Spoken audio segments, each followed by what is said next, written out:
ये घूमते हुए चक्र में ही हम घूमते रहेंगे अबे दुबे? सवालों के जवाब मिल पाएंगे क्या? संदीप चौधरी जी, राजीव राय जी से एक बात पर ना इत्तेफाकी रखते हुए मैं अपनी बात करता हूं। उन्होंने कहा कि पहले कभी किसी ने सोचा नहीं था कि यह परिस्थितियां आज बनेगी। राजीव राय जी, सोचा था दो लोगों ने।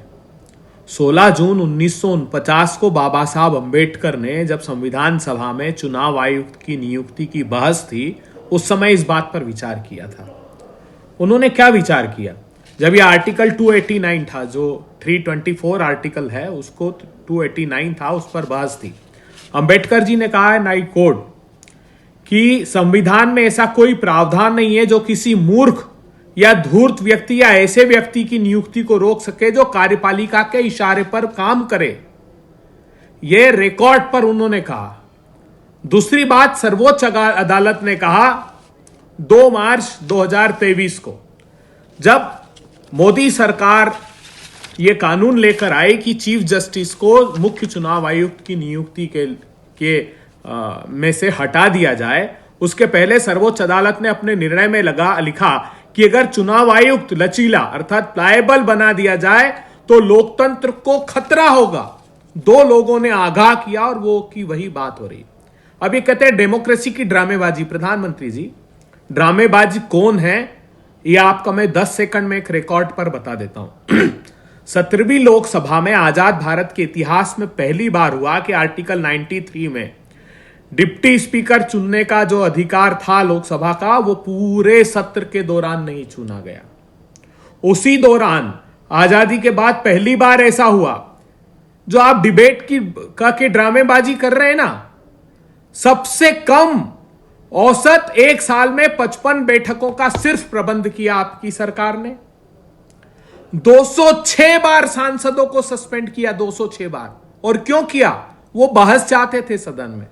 2023 में तो 146 सांसदों को एक साथ आपने सस्पेंड कर दिया। नहीं तो फिर 1 घंटे में क्या और है? बगैर चर्चा के आप ऐसे ही वॉकआउट करते रहेंगे जैसा आज 10 सेकंड वॉकआउट किया। अबे भाई, हाँ, आप बात भी जारी कर रखिएगा, इस सवाल को भी मैं जोड़ देता हूं। इसका हल क्या है? फिर आप वॉकआउट करते रहेंगे, फिर तो संसद सत्र खत्म हो जाएगा। ना जवाबदेही तय होगी, ना जिम्मेदारी तय होगी, ना हमें वो जो अहम सवाल है उनके कभी जवाब मिलेंगे क्या? अहम सवाल पार्लियामेंट्री डेमोक्रेसी में क्या है? आप स्क्रूटनी के लिए सिर्फ 16% कानून भेजने लगे पार्लियामेंट्री कमेटी को।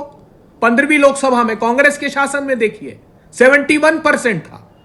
16वीं और 17वीं लोकसभा में देश के लोग गौर से सुनिए, एक भी एडजमेंट मोशन एक्सेप्ट नहीं किया इस सरकार ने।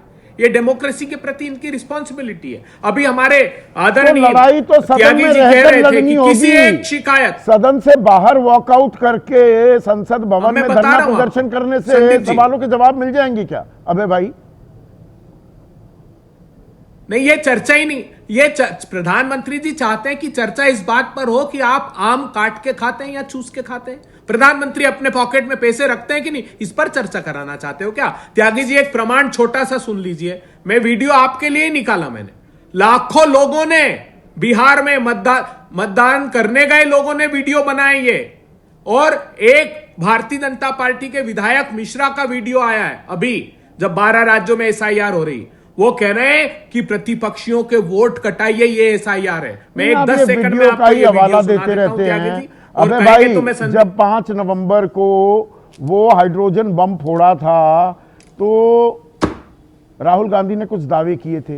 एक दफा वो जहानाबाद से ही, मेरे ख्याल से जहानाबाद से ही 4 लोगों को बुलाया था SIR में, जी इनके नाम कट गए हैं। सुप्रीम कोर्ट जो पूछ रहा है कि भाई कोई भी याचिका दाखिल क्यों नहीं हुई, कोई भी आदमी सामने क्यों नहीं आया, दरवाजा क्यों नहीं खटखटाया कि मेरा वोट कट गया। ये काम तो आपके BLA, आपके कार्यकर्ता भी कर सकते हैं, उन लोगों को सामने ला सकते हैं, उनकी परेड कराइए ना। मतलब आप टारगेटेड किलिंग करो, और हम तो बिल्कुल ठीक है, हम तो वो तैयारी कर भी रहे हैं। जो नाम जिन लोगों ने, लाखों लोगों ने, और वो आपके चैनल की बात छोड़ दो, आपकी पत्रकारिता की बात नहीं कर रहा हूं, आप तो सबसे निर्भीक और प्रजातंत्र के रक्षक पत्रकार हो, लेकिन किसी एक बड़े चैनल ने नहीं बताया, सारे यूट्यूबर्स ने यह बताया।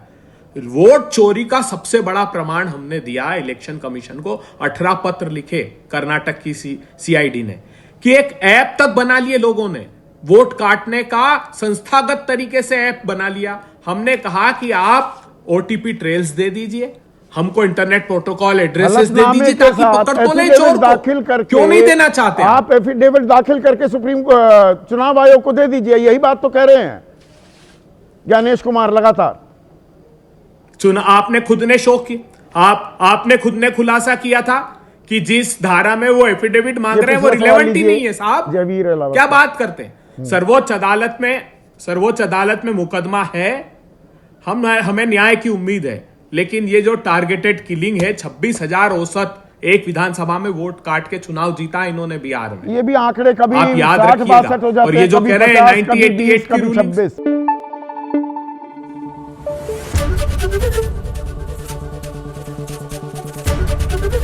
एबीपी न्यूज आपको रखे आगे।